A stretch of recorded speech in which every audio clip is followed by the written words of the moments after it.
Hello বন্ধুরা, আজকে রাত্রিরে ডিনারে বানাবো মেথি পরোটা আর তার সঙ্গে আলু ফুলকপির একটা নিরামিষ তরকারি কাজু কিশমিশ দিয়ে। তো তোমরা দেখতে থাকো কেমন কেমন করে কি দিচ্ছি, কি দিয়ে করছি সব দেখতে পাবে। সঙ্গে নিয়েছি আটা, এই যে মেথি শাক কেটে ধুয়ে পরিষ্কার করে নিয়েছি। তার জন্য রয়েছে আদা থেতো করা, লঙ্কা কুচি, জোয়ান আর এই হিংটা দেবো একটুখানি আটার মধ্যে। আর ফুলকপিটাও করব। তার আগে আমি কি করি, আটাটা মেখে রেখে দিই। শাকগুলো প্রথমে দিয়ে দিলাম, সব শাকটাই দিয়ে করব। এবার দেবো এতে নুন, আর এই যে জোয়ান, আদা থেতো করা, কাঁচা লঙ্কা কুচানো, এগুলো সব দিয়ে দেবো এতে। আর একটু দেবো হিং, এই দিয়ে দিলাম একটু হিং। আর দেবো সাদা তেল, একটুখানি বেশি করেই দেবো, তেলটা বেশ নরম হবে। একটু ব্যালেন্স হওয়ার জন্য একটুখানি চিনির গুঁড়ো দিয়ে দিলাম, এটা হচ্ছে লাল চিনির গুঁড়ো। এবার আমি এটাকে ভালো করে মাখবো। সব কিছু দেওয়া হয়ে গেছে। আগে প্রথমে এরকম শুকনো মেখে নিতে হবে, কারণ শাকটাতে তো একটু জল জল থাকে। এটা মেখে নেবো শুকনো আগে, তারপরে যদি জল লাগে তখন আবার একটু একটু করে জল দিয়ে দিয়ে মাখবো। এই দেখো আটাটা মাখা হয়ে গেছে। এবার আমি কড়াই বসিয়েছি, কপির তরকারিটা আগে করে নিই। আগে ফুলকপি আলুটা একটু ভেজে নিই ভালো করে। তেল দিয়েছি, তেলটা গরম হয়ে গেছে। এর মধ্যে এবার আলু ফুলকপিগুলোকে ছেড়ে দিচ্ছি। একটু লাল লাল করে আলুটা ভেজে নিই। ততক্ষণ আলু ফুলকপিটা ভাজা হোক, আমি একটা মশলা করব। এর মধ্যে পোস্তই বেটেছিলাম, পোস্তর মধ্যে একটু কাজু বাদাম আর কিশমিশ নিয়েছি, এটা আগে বেটে নিই। এবার এর মধ্যে একটু টমেটো, কাঁচা লঙ্কা, আদা একসঙ্গে দিয়ে দিলাম। আর দেবো একটু এলাচ, লবঙ্গ, দারচিনি, এসব একসঙ্গে এগুলো বেটে নেব।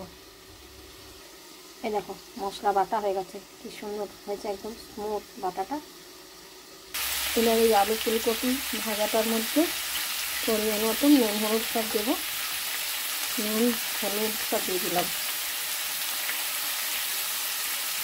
একটু লাল লাল করে ভেজে দিই।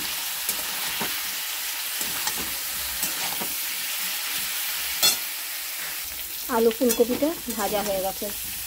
এবার এটা আমি তুলে রেখে দিই। কড়াই আর একটুখানি তেল দেবো, আর একটু তেল দিয়েছি, তেলের মধ্যে দিলাম গোটা জিরে, একটা শুকনো লঙ্কা, তেজপাতা, আর একটু দেবো কস্তুরি মেথি।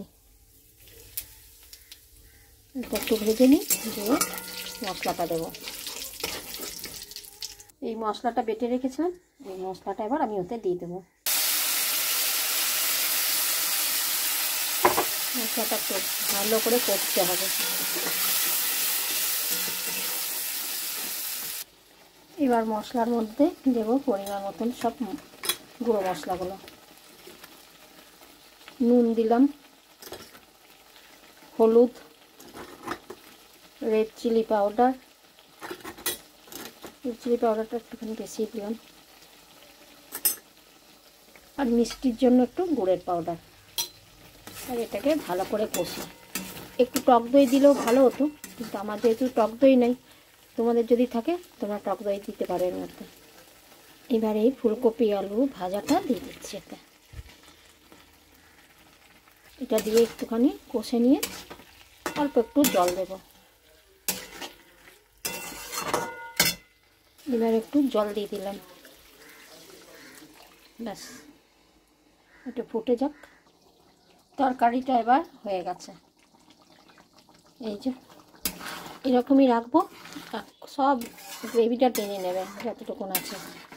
এবার ওপর থেকে একটু ধনেপাতা দেব, বেশি করেই দিলাম ধনেপাতাটা। হয়ে গেল। আর একটু দেব মাখন, একটু টেস্ট হওয়ার জন্য একটু মাখন দিলাম।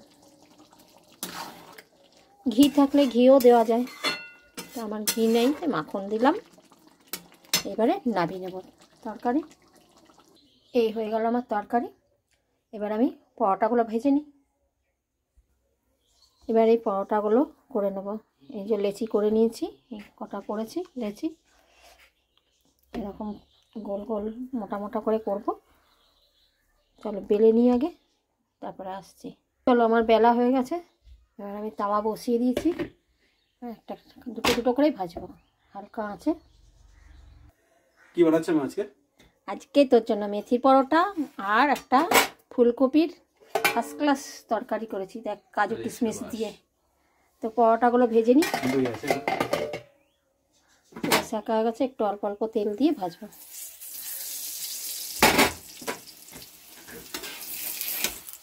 অল্প অল্প তেল দিয়ে একটু বেশ কড়া কড়া করে ভাজবো।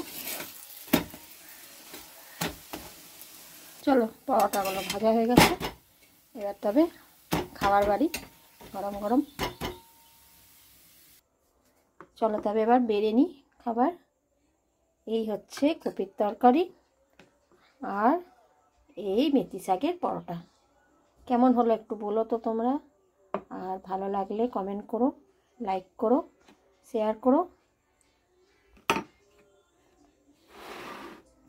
কেমন হয়েছে আজকের আমার ডিনারটা? এই দেখো সাজিয়ে নিয়েছি আমাদের ডিনার। কেমন হয়েছে তোমরা বলো, ভালো লাগলে তো লাইক কমেন্ট তো করতেই হবে। ঠিক আছে, চলো তবে রাখি এবার, টাটা সবাইকে। সবাই ভালো থেকো, সুস্থ থেকো, আবার দেখা হবে অন্য কোনো ভিডিওতে।